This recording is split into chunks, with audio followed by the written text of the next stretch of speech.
What's up, everybody? I'm Slim. Chapter 1046 just dropped. If you haven't read the chapter, I suggest you go ahead and read it. This is your spoiler warning. Everybody else, let's go ahead and dive into this chapter right now.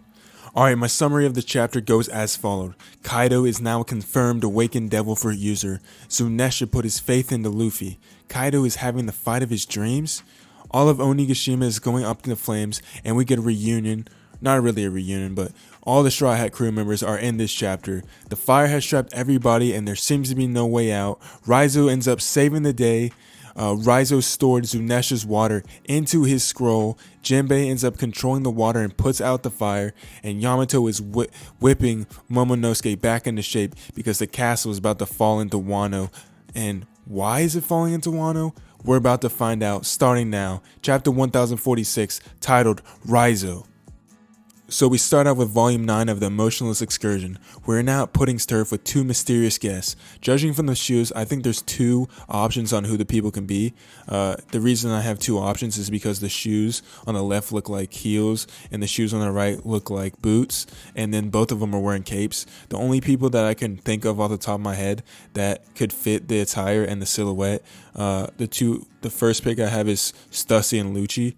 Because it could be them because of the shoes on the right look just like Lucci, and he also wears a cape. Stussy doesn't wear a super long cape, so that's why I'm not totally convinced it's her on the left. And then my next pick is Tashigi and Smoker, which also fit the silhouette because they both wear capes and the shoes match up pretty well. So those are my two picks. So we start out with Luffy bouncing up and down after his attack on Kaido. Kaido is laying on the ground, and right off the bat you can see he's pretty tired. If you remember back to chapter 1014, that was the chapter where Kaido said Luffy wasn't Joy Boy and he taunted him by saying, what was that move you did there? Gomu Gomu no? So from that chapter, this one does a complete 180. Kaido is the one who's end up being serious and Luffy is the one who's joking. Then Kaido says, what was that last move, Gomu Gomu no? And then he says, who the hell are you? Getting angry. So this one you can see a different tone and emotion than the last time, signaling that Luffy is starting to grow in his powers. We then go to Zunesha, who's starting to think and going into actual flashbacks of Joy Boy because of Luffy's heartbeat, that dang heartbeat. We then see a land from the past. I think this is where we'll get a flashback of Zunesha and actually him meeting up or her meeting up with Joy Boy from the past. I think that should be really exciting and I'm really looking forward to that. Luffy then answers Kaido and says, I am Monkey D. Luffy, the man who's going to defeat you and become king of the pirates with a huge smile on his face. Kaido then smiles and starts speaking to Luffy. What you are going through right now is an awakening. Your mind and body are about to harness the potential of your ability, complimenting him on how ridiculous his power actually is. Kaido then starts speaking on his losses from this war, the destruction of his castle, his men, and then he has the audacity to compare that to Luffy.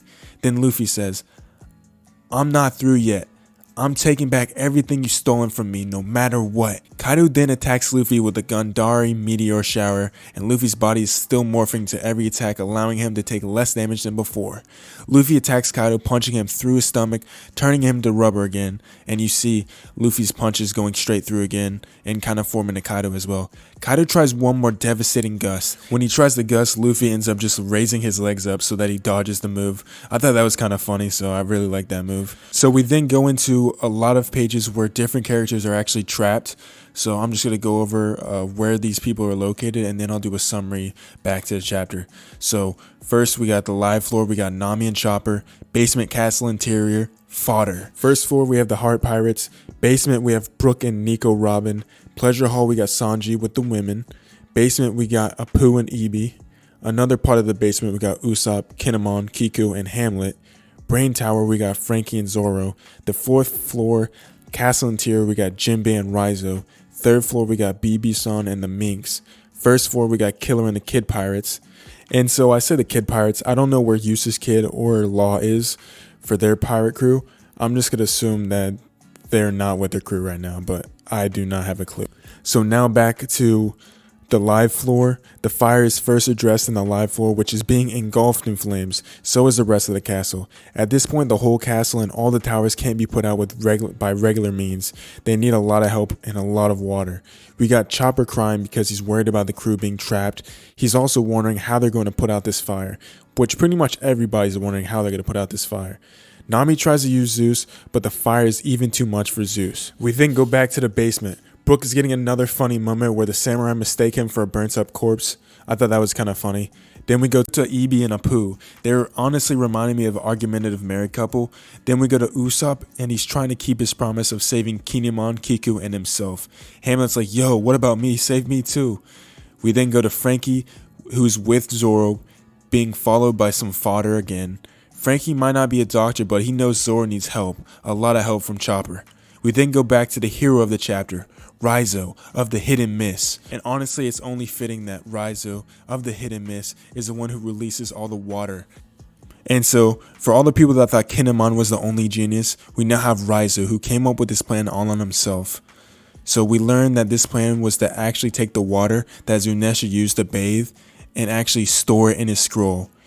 So Raizo has a great moment where we learned ever since the death of Odin, he's felt guilty about everything. All this time he's been thinking on how he can actually grow as a samurai and as a ninja. And he says that his ninjutsu failed to save Odin and his family. From that moment on, he decided he was going to grow. Raizo says, I will not let the brave men who joined our raid die from a mere fire. Ninpo scroll jutsu, elephant bath. Jinbei then takes the water and makes a gigantic current of water using his fishman karate ocean current shoulder throw and begins to put out the fire. Speaking of Jinbei, I really like the moment that Raizo and Jinbei had where they both let each other know how much they trusted each other just because Luffy trusted in them. I thought that was a really great moment. So we then go to the final moments of this chapter where we have Yamato and Momonosuke discussing. Yamato is really trying to motivate Momonosuke again. Kaido has officially reached his limit and he can't hold the clouds anymore. And Yamato sees that. So he's telling Momo, he's like, Momonosuke, look, we're about done. This castle's gonna crash down if you don't help. You need to make strong enough clouds to hold this place up. And you know, he's looking outside because he sees what's actually happening between Kaido and Luffy, and he realizes that Kaido doesn't have much strength left. And then we get the final panel. We have Luffy pulling a gigantic lightning bolt out the sky and crashing it down into Kaido. After that, we get the final message. It's Onigashima is about to fall with a break next week. So that was pretty much the whole chapter. A lot of it was back and forth between the fire and a little bit of the actual fight between Luffy and Kaido. And then we get pretty much more information on where the actual characters are. I think this was just to tie it up because we were going on a break and Oda kind of wanted to let people know what was happening and where everybody was just so that it could go straight back to the battle or maybe into a flashback because I feel like a flashback is going to come soon. I thought this chapter was okay.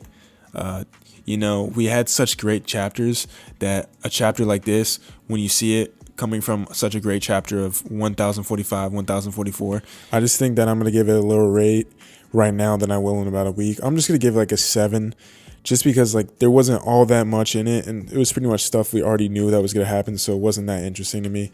I like seeing stuff that I did not expect, and most of the stuff I expected in this chapter. I thought the moment with Raizo was probably one of my highlights. I know a lot of people hate Raizo, but I thought it was good character development. You know, at first he seemed like he was just like a whiny, like joke of a ninja, but I feel like he's starting to get more character development and depth to him. You know, the whole feeling guilty about Odin and the castle being destroyed and how he wasn't strong enough to help. I thought that was kind of cool to see, and that he was actually working since the jump forward in time, that he's been planning this move out and he's had this move in his arsenal for a while. I really think that I want to say Raizo's moves are actually a devil fruit, but I'm not 100% sure. It just seems like it's a scroll fruit. So that's really what my guess is going to be. I don't think it's actually a ninja move, but I wouldn't be surprised either way.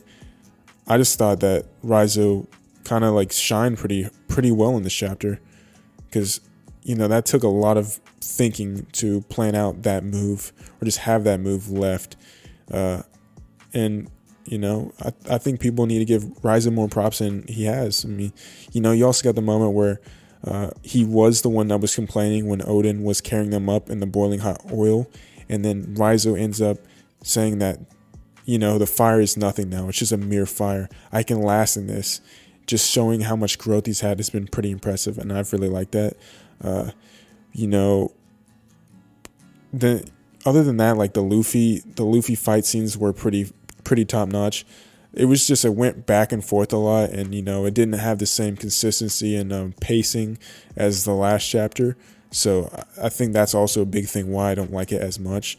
But every time I saw the Luffy fights, or the fight moves between Luffy, I was really hyped up. And then the Raizo moment I thought was good as well. But the fire part I really just didn't care about. So that kind of brought it down for me. But I love seeing Luffy when he lifted his legs up, and just how Kaido pretty much said the same thing he said in 1014. And it was just kind of like it just was a total 180. I thought that was pretty impressive. And I thought that was just kind of to signify that Kaido's starting to think that Luffy actually is Joy Boy. And then, you also got, Zunesha actually saying that he believes in Luffy because he feels the same energy that Joy Boy had. So I thought that was also pretty dope. And like I said, I think there's going to be a flashback between Zunesha and Joy Boy sooner or later. And I think that Zunesha's just got to be there to destroy all the Marines' ships, because we now know that Zunesha's not going to put out the fire. Kind of did put out the fire a little bit, because the water was used from Zunesha to Raizo's scroll, but we'll just give it half and half credit. But I do think that Zunesha is going to have a role still, so I think Zunesha is going to destroy the ships there. And so hoping for the flashback there, as well as hoping for a flashback of Kaido, just more background on Kaido, and just to see his, like, the motion he's going through. I forgot to mention earlier though, like, it's kind of interesting to see Kaido show this emotion while he's not drunk, because remember, Kaido hasn't been drunk for a while now, and I guess he's just gonna be serious the rest of this fight. It's really interesting seeing that he's serious again and not joking around or not drunk again. So maybe we'll get him drunk again, maybe not, or he'll just stay like this, the way he is right now. I'm interested in seeing where that goes, if Kaido shows up with more booze or not. But that's pretty much how I felt about the chapter. Let me know in the comment section how you guys felt. I appreciate any likes and comments, as well as subscribes. I'm gonna be back maybe next week with a theory video or something, not sure yet, but until then, I'll catch you guys later. Bye.